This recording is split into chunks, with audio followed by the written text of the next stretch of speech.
She was right again. Old Farmer Bill threw one more load of hay in the trailer. I thought I'd be able to finish it today. Agnes knew what she was talking about when she said I was overdoing myself. Almost 50 years of marriage and she's been right every single time. He was really hoping to finish moving the massive pile of hay from the field to his barn, but based on the amount of it left, he still had a few more hours of work to do before that became a reality. The sun was setting, and Agnes would be finishing dinner soon. He had to get back home before it got dark, especially since the headlights on his pickup truck burned out earlier this week. He meant to get it into the shop, but he'd just been too busy. It was harvest season after all, and that usually sucks up all of his time. Bill walked up to the front of the trailer to make sure it was hitched to his truck, and then proceeded to climb in the vehicle. It was an older, beat-up truck, but he'd been able to depend on it for the past 20 years, so he wasn't too worried about it totally breaking down anytime soon. He turned the ignition key, and the engine roared to life. Bill licked his lips. It's soup tonight. He gently lowered his foot onto the gas pedal and the pickup heaved forward. He looked at the still enormous pile of hay in the rearview mirror, regretful he couldn't finish moving it today. It slowly got smaller and smaller as his distance from it increased. He took his eyes away from the mirror and looked out the windshield. He was now passing by what used to be a cornfield. All that remained were the base of the dry stalks. The rest of the corn plants had been ripped to shreds in the harvester. The cornfield came and went, and he was now passing his pumpkin patch. It was a modest-sized crop, and it certainly seemed small when compared to his neighbors. But the pumpkins were his favorite. He had fond memories of carving jack-o'-lanterns with his kids. That was oh so long ago, how he wished they'd all be little again.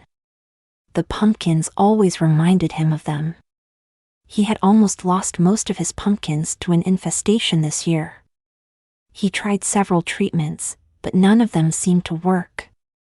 Finally, he decided to let this new pesticide company test a product on his crop. They said it might make things around harvest time messy, but that it should be okay. Harvest time is now. Bill had been too busy with his corn and moving hay the past few days to check on them. He pulled his truck over and put it in park. He looked over at the crimson sunset. The sun had nearly dipped below the horizon, but he figured he had a few minutes before there was only the light of the moon. He threw his door open and jumped from his perch behind the wheel. The pumpkins looked like they were doing okay, but he needed to get a closer look to be sure. The pesticide company told him to look for black spots near or on the stem, and it was too dark to see any of these blotches from 10 feet away. He began walking toward the pumpkins, nervous as to what he might find. He kneeled in the dirt next to the pumpkin closest to his truck. He wrapped his fingers around the pumpkin and lifted it to his face. He squinted in an attempt to see in the waning light. No spots. Phew. His heart rate slowed a bit. No spots. Looks like their product might be a success. He went to stand, but something caught his eye. He looked to his right. In the dimming light, he could see something off with one of the pumpkins. From the angle he was at, it looked like it was dented. He got up and walked toward it. As he neared, he could tell it wasn't a dent, but rather a chunk of it was missing. He turned the pumpkin around to reveal that it had a carving. What the? Staring back at him was a face carved into the fruit. Its expression was one of exhaustion. It looked like it had just done hours of hard manual labor. It was really an impressive carving, though. Bill would have commended whoever did it had they not done so without permission. Stupid teenagers, he grumbled. They're always messin' with my stuff around this time of year. Halloween seems to get it in their head it's okay to trespass and vandalize. Last year a group of high school kids had cut a corn maze into his crop. That cost him a lot of corn. He had a legal fight with their parents afterwards, but he couldn't prove anything and lost. If they were back again carving his pumpkins, he'd get them. He did wonder though why they'd take so much time to carve such an intricate face into his pumpkin, and then just leave it there. They didn't even take it off the vine. He was too tired to care right now.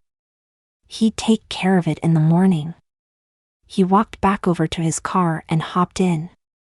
A good night's rest after dinner would help him think this out more thoroughly. He shut the door and pushed down the gas. His truck lurched forward toward his house. The kitchen window was open, and Bill could smell the soup from here. Agnes always made the best soup. Bill was ready to crash. His expression was one of exhaustion, as he had just done hours of hard manual labor. Bill used a pitchfork to scoop up the rest of the hay. He lifted the load over his head and spun around so it was precariously dangling over the trailer of his truck. He turned the tool upside down and watched the hay become one with the rest of the pile. He threw the pitchfork in and brushed his hands on his pants. It was gratifying to finish what he couldn't yesterday. Just need to load it in the barn. The horses will eat good today. Bill opened the driver's door and hopped in. He swatted at a fly as he twisted the key 90 degrees. The truck lunged backward. Oop, better put her in drive. He pushed the stick backward and was on his way. The empty cornfield went past in a blur, but he did notice the lone scarecrow. He looked just a tad goofy out there all alone. It was about time to take him down. Noted, he thought. He had always kept the scarecrow up through harvest time. Even though that created an inconvenience while harvesting, it was worth it. The birds always liked to pick at his crops while he harvested, so this way ensured they'd leave them alone. As he continued en route to his house, he came to his prized pumpkin patch. He smiled as he drove past the orange fruits. As the pumpkins passed his window, however, he saw something off. The truck kicked up dirt as he slammed on the brakes. He put it into reverse and slowly backed up, looking out the left window the whole time. A pumpkin that stood out from the rest slowly came into view. Its prominence was attributed to the angry expression carved on its face. Its brows were angled downward and his mouth was drawn into a frown of disgust. "Darn you vandals!" Bill shouted at the top of his lungs. "That's it. I'm making some phone calls. You'll learn one of these days." Bill clenched the steering wheel, whitening his knuckles. He drove off so fast he didn't have time to notice the black blotches near the stem of the angered pumpkin. He pulled his truck up next to his doorstep and climbed out. He stomped up the stairs to the door and threw it open. "Agnes!" he hollered as he tramped through his home. "Agnes! Where are you?"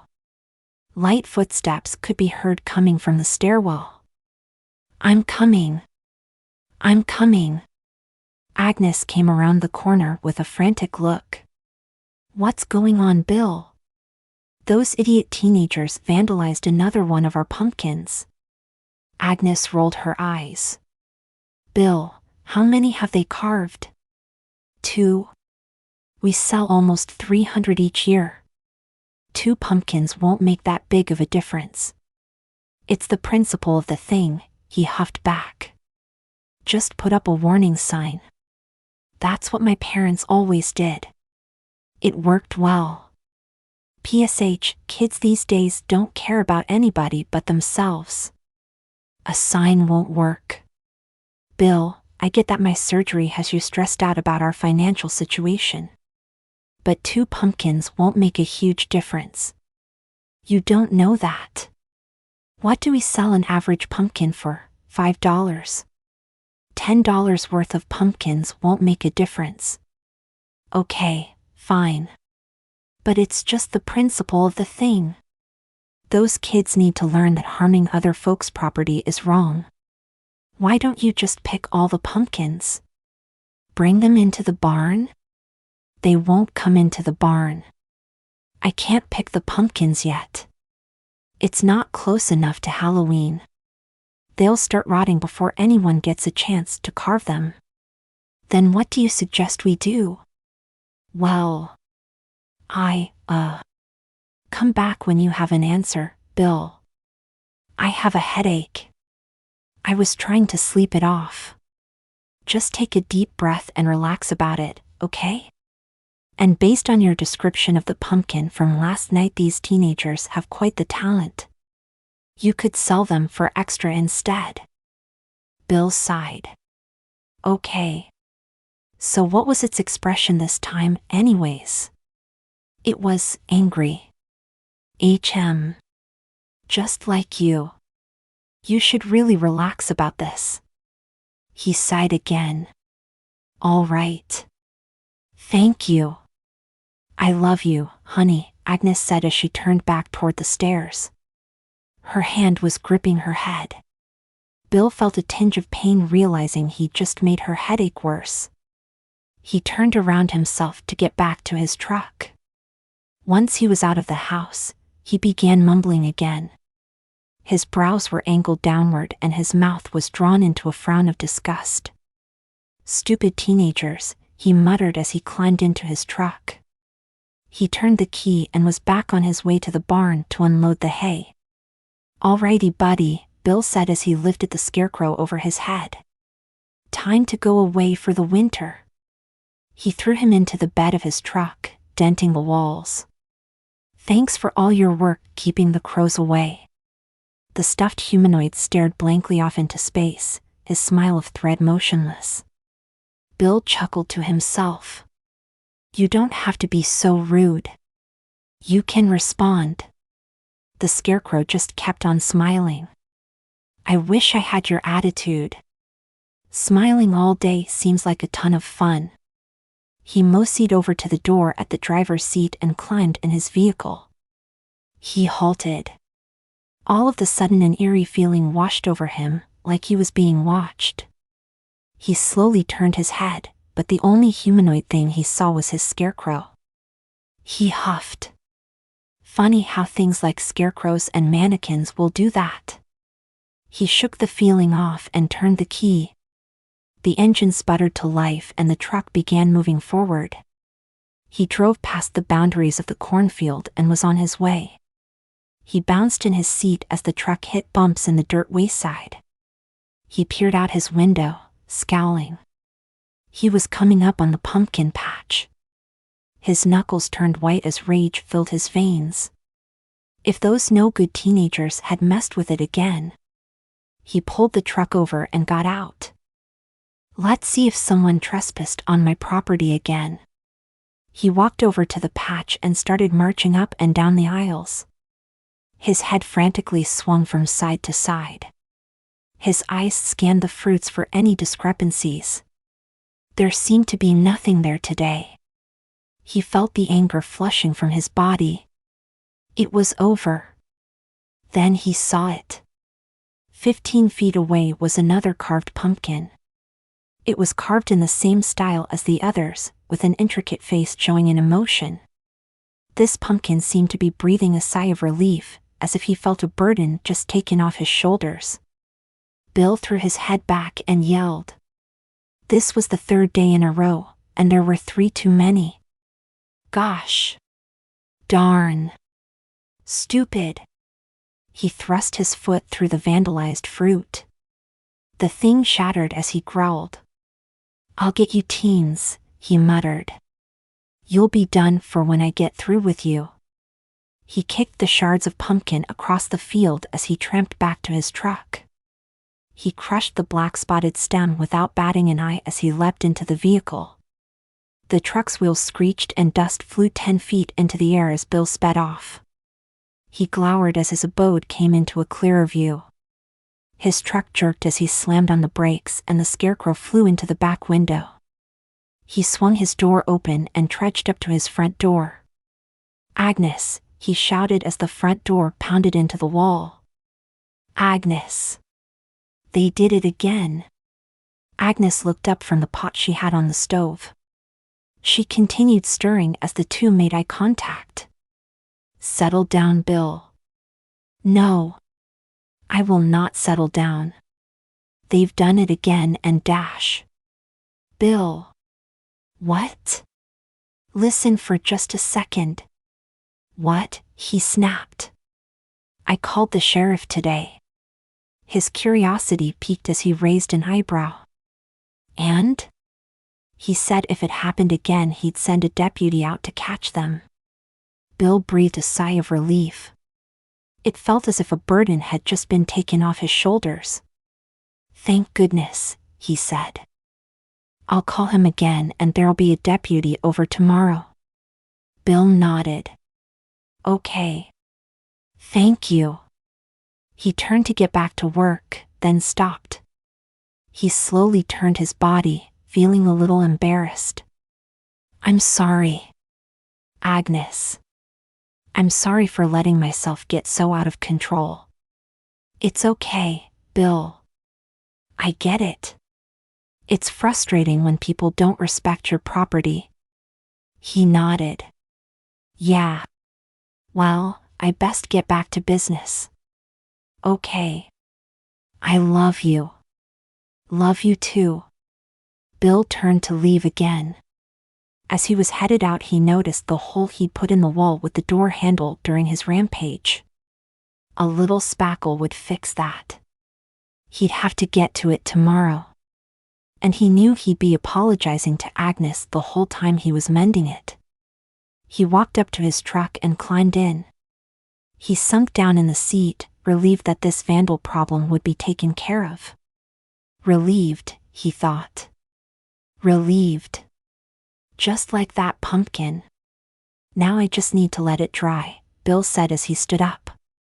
His spackle job was only half decent, but he was a farmer, not a contractor. Just be careful when you open the door. I'm not the one that needs to be careful, Agnes smiled. Bill blushed. Yeah, well, I'll be more careful too. Okay. See you later, honey. Bill nodded. I'll be back around lunchtime. I'm excited for whatever you're making, Dot. She laughed. Go out and work. We need money to buy the ingredients. Right, he said, winking. See you later. See you. Love you. Love you too. Bye. He closed the door behind him and grabbed his coat. He didn't move. He looked to his right, where the barn was, and then to his left, scanning the horizon for something out there, that was looking back at him. He shuddered, a little disturbed he'd felt the eyes of another being on him, only to look and see no one there. He chose to ignore it and put his coat on. It was getting colder. That meant it was almost time to harvest the pumpkins. Then they'd never get carved on again by those vandals. He hopped in his truck and took off toward the pumpkins. The deputy had gotten there last evening just before it got dark. Bill had checked every pumpkin for carvings then, and none had them. It was daylight now, so he could let the deputy go. After all, no one would be dumb enough to commit a crime in broad daylight. The deputy would come back tonight, and it'd all be okay. He pulled up next to the pumpkin patch. The deputy was sitting in a folding chair amongst the fruits reading a book. Bill jumped down from his seat and walked toward the law enforcement officer. Howdy, howdy, the deputy said as he put his bookmark in. How's it going? Good, now that you're here. Thank you so much for coming. Bill extended his hand. The officer grabbed it. Deputy Lewis, he said as he jerked Bill's hand. But you can call me Stephen. Bill, he replied. Well, Stephen said as he dropped his hand to his side. Nobody came around last night. And you didn't fall asleep? Bill, I could stay awake for a year without yawning. I checked my watch every 10 minutes to make sure I wasn't dozing off. I'm just gonna take a look around to make sure. I can guarantee you won't find anything. That's good to know. Bill began marching up and down the aisles, scanning for any disturbances. He stopped in his tracks. He bent over and picked up one of the orange fruits as his rage started to build up. An expression of deep regret is what covered the face of this pumpkin. It looked as if it was at the very bottom of the abyss of despair. The vandals had still gotten here, even though there was a deputy there the entire time. "Get out of here," Bill muttered. "I'm sorry, I didn't hear Dash. I said get out of here." Bill held up the jack-o'-lantern. "You see this? You did fall asleep on the job. You didn't do anything." "What?" "No. I was up all night. I checked my watch every 10 minutes. I never fell asleep. That must have been there before Dash. I checked the patch before. It wasn't here. You're just a terrible deputy." "No. I swear. I don't know how that got there. Get out of here. I said get the heck out." Bill launched the pumpkin at the deputy, hitting him in the head. He fell to the floor with a shattered pumpkin all over his face. Blood dribbled from his lips and ran from his nostrils, but this was the only motion coming from Lewis. Bill's heart stopped. What had he done? No, no. No. No. No. Bill sprinted to his truck. No, no, no, no, no. He turned the key and the truck sputtered to life. He slammed on the gas and steadied the car into the direction of his house. Agnes stood on the doorstep. Bill swung the door open and came bolting toward her. She smiled at him as he came closer. "Lunch is Dash. Call an ambulance." "What?" "Just do it." "What's going on?" Bill threw the door to the hall closet to the side and grabbed onto their first aid kit. "Have them meet me in the pumpkin patch." "Bill, what happened?" "Hurry. He might have a concussion." "Bill?" He ignored his wife and sprinted back to his pickup. He revved the engine and floored it. In his frantic rush, he neglected the closing of the car door, but the wind did that for him. The pumpkin patch came into view and he stomped on the brakes, which almost flung him through the beat-up windshield of his ride. He clutched the first aid kit as he ran to the deputy, who he couldn't get to fast enough. He slid in the dirt and would have made a comment about baseball to himself had the gravity of the situation not been so heavy. "No, no, no, no, no, no, no, no," he sputtered as he flung open the first aid kit's lid. The deputy had blood streaming from his nose. A simple band-aid wouldn't help. Bill didn't know how to treat a concussion either. His heart sank lower and lower as he began to realize that he was utterly useless in this situation. The blaring of sirens became more apparent as the ambulance approached. The vehicle turned into Bill's empty cornfield, its lights flashing.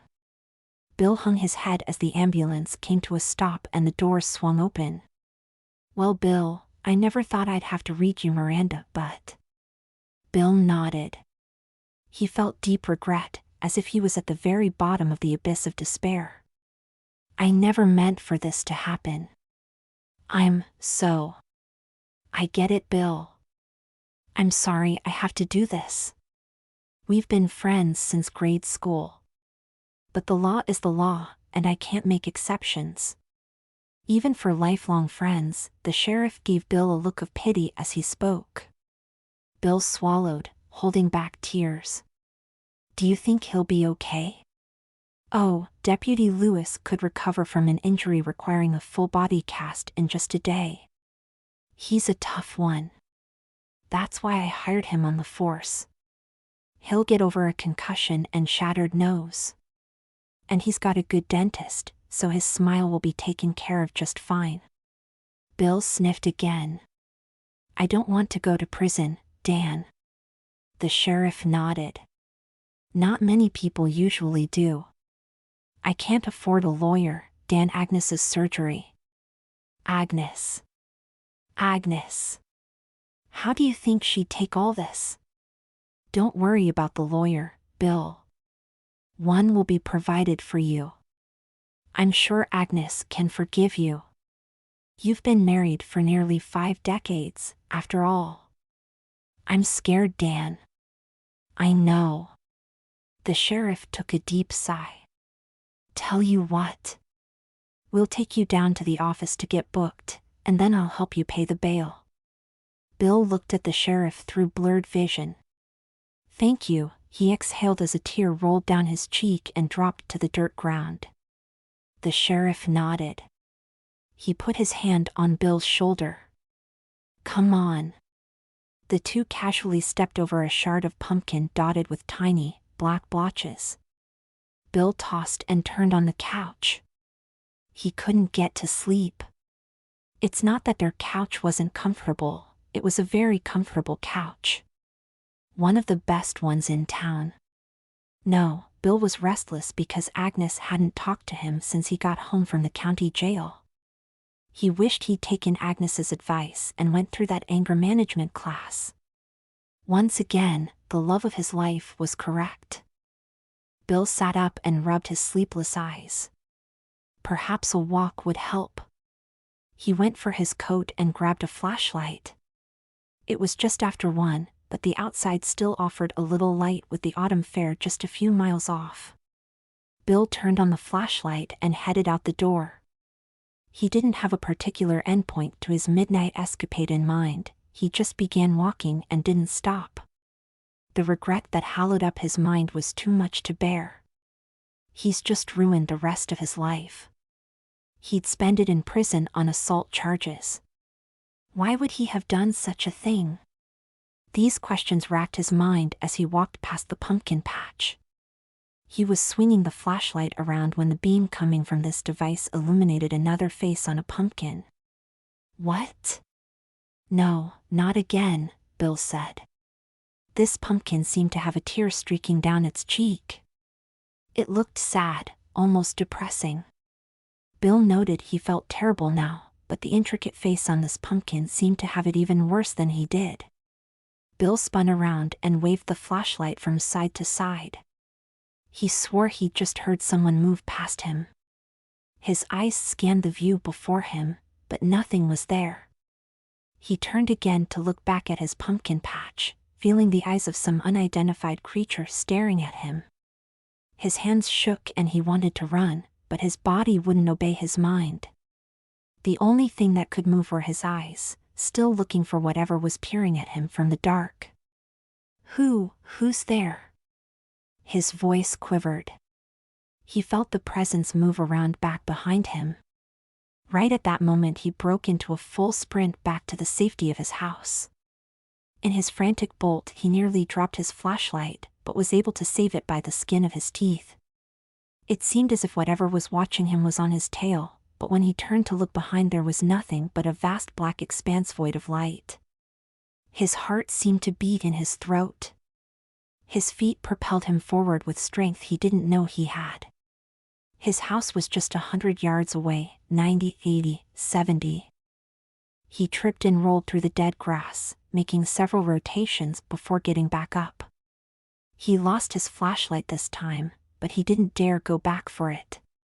The thing was gaining. His hand reached out to the doorknob and twisted it. He flung the door into the wall and almost as fast as he'd opened it, it was closed again. Bill flipped on all the lights that could be activated by the switch next to his front door. He stayed leaned up against the door for a few moments, catching his breath. He wanted to look out the front window, but was terrified of what he might see. Slowly, his head began to turn around. His eyes were as wide as saucers and he looked out the window, trembling. Nothing. Bill let out a sigh of relief. It was gone. It was gone. Clunk. Bill jumped back to his feet, his guard was now up higher than it had ever been before. He again felt eyes staring upon him from the unknown. He began to back into the kitchen, as that was the opposite direction the feeling was coming from. His shaking hand groped around in an attempt to switch on the lights in the room he was stepping into now. He felt the piece of plastic extending from the wall and flipped it upward. His fingers were now trying to feel for the drawer where they kept the kitchen knives. He felt a handle, and slowly pulled the drawer open, afraid if he did it too fast it'd startle the creature watching him. His fingers curled around one of the knives and he brought it out in front of him. "I'm warning you. Stay away. Nothing. I'm telling you. You'd better stay away." Again, no noise hinted any sort of acknowledgement. He felt the shadow of whatever was looking at him move. It was no longer in front of him, but in the room to his right. Bill turned his head as slowly as his fight response would let him. Beads of cold sweat dribbled down his face and neck. He raised the knife above his shoulder. "I'm warning you." The silence of the darkness seemed to tease him. Bill flung the knife into the blackness of the unknown. Its blade spun, reflecting the light from the kitchen as it vanished into the darkness of the next room. Thud. Then, as quickly as it had come, the feeling was gone. Bill sunk down into the corner and curled up into a ball. He gently rocked back and forth as he tried to warm himself up. He didn't dare go into the living room to grab a blanket, nor would he ever contemplate turning the lights off so he could sleep. No, poor Bill rocked in the corner of the kitchen, the time draining away. The rooster crowed and Bill was startled awake. Natural light now flooded his home, and with this natural light he could see the landing point of the knife he'd thrown. It landed on an old black and white photo of him and Agnes on their wedding day. The knife had gone right through young Bill's chest, right through the heart. Footsteps. Agnes came down the stairs carrying 2 zipped-up suitcases. "Agnes?" "Bill." "Agnes, look." "No, Bill, you look. Look at what you've done. You've let your anger get out of hand. You've committed a crime." She looked into the room adjacent to the kitchen and scowled. "And for Pete's sake, Bill, you've thrown a knife into our wedding photo? You are not well, Bill. You are not well, and I can't be here when you're like this. I'm going to my sister's house for a few days until you can get yourself together." "Agnes." "Don't Agnes me." She took a deep breath. "No, okay? Just, no. I'm leaving and won't be back until after Halloween. I hope that that's enough time for you to fix yourself." The spouts holding back the tears couldn't anymore. Bill began to cry. "Agnes. Your lawyer called this morning. He'll be here by this afternoon. I hope you can get your act together for him. It's unfortunate you can't for me." She set down her bags and opened the door. "Goodbye, Bill. I really, truly, sincerely hope this passes." She stepped outside and slammed the door behind her. Bill broke down into tears. He bawled like a newborn child. What was happening? He felt as if he was going into depression. Depression. Depression, depression, depression. That's what the pumpkin's face was last night. It seemed to be more than coincidental that the pumpkin had predicted his emotions perfectly. But it was just one time, right? The memory of the pumpkin before that came to him. The one he'd thrown at the deputy. That one had a feeling of regret, just as he had after he threw it. Then the one before that, the one that was relieved. That was the day Agnes told him a deputy would come out and keep an eye on the pumpkin patch. Upon that news he immediately felt relief. Panic filled Bill as he realized that every time the pumpkins had known what his emotions would be later that day. What his expressions would look like. But how? How did they know, every time? And why was this even happening in the first place?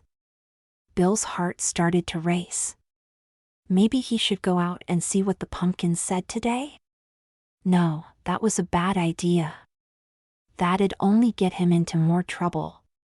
He couldn't. Besides, it was just those darn teenagers anyhow, right? There was no such thing as magic or witches. It was just a freaky coincidence. A coincidence created by those rotten teenagers. He needed to get them off his property, once and for all, and then they'd stop causing so much trouble for him. It was all their fault he was being charged with a crime. All their fault, Agnes laughed. It's all their fault. Bill clenched his fists. He headed out to his truck, and now had a headache from sobbing so much. But he'd never have to sob again once he took care of those vandals. He climbed into his pickup and drove off to the pumpkin patch. His fists were white, but even though he knew that this couldn't possibly be supernatural, they still trembled. At least, he was pretty sure. Bill climbed from out of his truck and walked through the pumpkin patch. He looked at where the pumpkin had shattered yesterday, but there was no remnant of it now. They had taken it all as evidence. He swallowed at the sight of it, mortified that he had behaved in such a way. He looked out across the patch for any new carvings, but saw something much more disturbing. In front of him was not a carved pumpkin, but rather a destroyed one. Headers of the fruit lay strewn across an area about the size of a square yard. The pumpkins keep predicting. Bill thought. No, they weren't. It was a coincidence. That was all. He felt the eyes again. Bill didn't even bother to look behind him, but instead ran to his truck. He did everything he could to avoid looking into the rearview mirror, afraid of what he'd see. He sped off to his barn. That's where he kept his shotgun. He was going to get rid of this thing once and for all. He couldn't have it watching him anymore. He came up to the barn.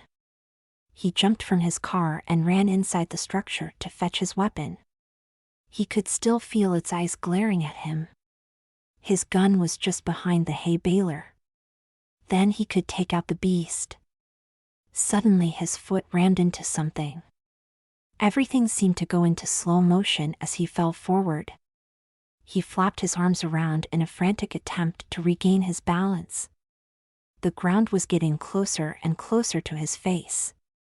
He suddenly felt something hit his right arm, and then an engine blared to life. It took him a split second to realize it was the switch to the hay baler. Bill grabbed hold of one of the sides of the hay baler in an attempt to hold himself away from the speeding metal blades just below him. The thing seemed to be as teeth of a wicked and hungry creature getting its feed, constantly moving up and down, ready to receive its victim. Bill's fingers curled around the edge of the baler. He tried to reach for the other side to catch himself, but to no avail. His one arm would have to do. He clenched the edge but continued to fall forward, spinning him around. As his body rotated into the metal teeth, he was able to see what he tripped over. It was a pumpkin, but the expression of this pumpkin didn't match his like all the other ones. No, this did not mirror his face even in the slightest. This one had a furrowed brow. And his eyes, it had no pupils like all of the previous pumpkins. Just blank, angry eyes. No, they weren't angry. They only seemed angry when viewed separate from the mouth. The mouth was curled into a menacing grin that stretched across a third of the pumpkin's circumference. The sickening smile was full of pointed teeth that added to the unsettling feeling one felt when looking at the thing. A sickening feeling, like it was watching him. Watching and laughing. Bill's fingers slipped, and suddenly the memory of the shattered pumpkin he'd seen just 60 seconds ago came rushing back to him. The pumpkins kept predicting, and it looked like they were still right. He felt the metal teeth of the baler begin to slice across his back, shooting agony through his spine and out to the rest of his body. He watched in slow motion as red fluid sprang out in front of him, landing in drops across the hay-covered floor. He felt the daggers of the baler begin to shred through his bone, making a horrid crunching noise that stung Bill's ears like fingers on a chalkboard. The red liquid was being flung from the speedy metal teeth all across the barn. A drop landed on the cackling pumpkin that sat before him, and the thing seemed to enjoy the bloodbath. It just stared at Bill, and Bill could only stare back. He felt the teeth shred through his arteries, splashing blood farther and farther. Bill wanted to scream, but it all happened so fast he didn't have time to. The pumpkin knew this, and it seemed to please it even more. Suddenly Bill spotted something he hadn't noticed. Something that gave him an even bigger pit in his soon-to-be shredded stomach. There, near the stem of the pumpkin, were little black spots. The top of the fruit was full of them. All of a sudden everything seemed to sum together, but at the same time brought up even more questions. Bill had one more thought as he waved his arms in a frantic and vain attempt to save his doomed self. One more thought before he was grated into a pile of shredded flesh. One last thought that ended his 7-decade life. One more simple thought that finished it. The pesticide company said something weird might happen around harvest.